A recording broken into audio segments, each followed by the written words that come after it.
ಬಳಪ ಹಿಡಿದ ಭಗವಂತ ಇರುತ್ತಾನೆ ನಮ ಸುತ್ತ ಅವತಾರ ನಾನಾ ರೂಪವೋ ಹಣೆ ಬರಹ ತಿದ್ದಿ ಬರೆಯಲು ಕತ್ತಲೆಯಿಂದ ಬಂತ ನಮ್ಮ ಕೈಯ ಹಿಡಿಯುತ್ತ ಕರೆದೊಯ್ದ ಬೆಳಕು ತೋರಲು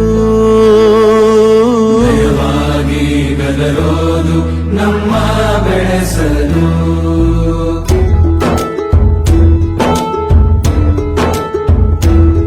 ಭಾಷೆ ಅಮೃತ ಕುಡಿಸೋ ತಾಯಾಗಿ ಭಾಷೆ ಅಮೃತ ಕುಡಿಸೋ ತಾಯಾಗಿ ಭವಿಷ್ಯ ಬರೆವಂತ ತಂದೇನೋ ಆಗಿ ತಂದೇನೋ ಆಗಿ ಚಂದದ ಜೀವನನ ನೀಡಿರೋ ಗುರುಗಳು ನಮ್ಮ ಗುರುಗಳು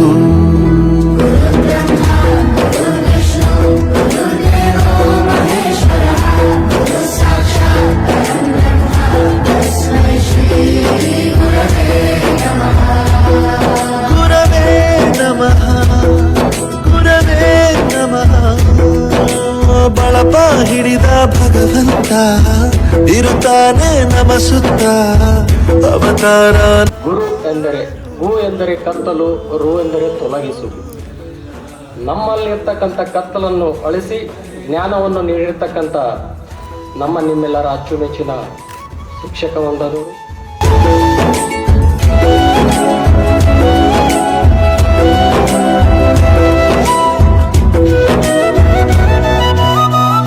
ಬಾಳಲ್ಲಿ ಲೆಕ್ಕ ಎಷ್ಟು ಮುಖ್ಯ ಎಂಬುದ ಬೆರಳಲ್ಲೇ ತೋರಿ ಕಲಿಸಿದ ಗುರುಗಳೇ ಈ ದೇಹ ಹೇಗೆ ದಂಡಿಸೋದು ಎನ್ನುವ ಸಂದೇಹ ನೀಗೋ ಮೆಚ್ಚಿನ ಕಲಿಗಳೇ ಕನ್ನಡ ಕಂಡರೆ ಕಣ್ಣಿಗೆ ಒತ್ತಿಕೋ ಅಕ್ಷರ ಅಂದರೆ ಅನ್ನಕ್ಕಿಂತ ದೊಡ್ಡದೆಂದ ಗುರುವೇ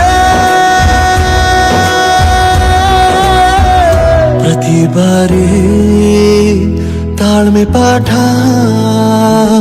ಕಲಿಸೋರೆ ನಿಮ್ಮ 25 ವರ್ಷ ಅದರೊಂದಿಗೆ ನನ್ನ 25 ವರ್ಷ ಅತ್ಯಂತ ಸಂಭ್ರಮದ ಸಮಾರಂಭ ಅಂತ ತಿಳ್ಕೊಂಡು ಈ ಮಾತನ್ನು ಹೇಳ್ತಾ ತಮಗೆಲ್ಲರಿಗೆ ಮತ್ತೊಮ್ಮೆ ನಿಮ್ಮ ಭವಿಷ್ಯತ್ತು ಉಜ್ವಲವಾಗಲಿ. ಈ ಶಾಲೆ ಏನಪ್ಪ ಅಂದ್ರೆ ತಾಲೂಕಿನಲ್ಲಿ ಪ್ರಸಿದ್ಧ ಶಾಲೆ.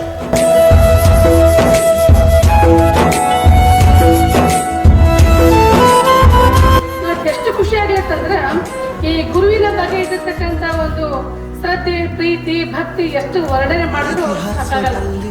ಏನೇ ಇಲ್ಲ ಅಂದ್ರೂ ಇದೊಂಥರ ಮಹತ್ವದ ಬಹಳ ನನಗೆ ಮನಮುಟ್ಟುವಂತ ಒಂದು ಕಾರ್ಯಕ್ರಮ ಅನಿಸ್ತಾ ಇದೆ. ಭೂಗೋಳದಲ್ಲಿ ಕಕ್ಷೆಯಲ್ಲಿ ತುಂಬಿದ ವಿಜ್ಞಾನ ಜ್ಞಾನ ತಿಳಿಸಿದ ಹಿರಿಯರೇ ಮಾನವ ಲೋಕಕ್ಕೆ ಸತ್ಯದ ಶಾಂತಿಯ ಸ್ನೇಹದ ಪ್ರೀತಿಯ ಮಾರ್ಗದರ್ಶಿ ಮಾರ್ಗಸೂಚಿ ಗುರುವೇ 100 ಜನುಮ ಗುರು ಋಣವು ತೀರೋಲ್ಲ. ನಮೋ ನಮ ಗುರುಗಳೇ.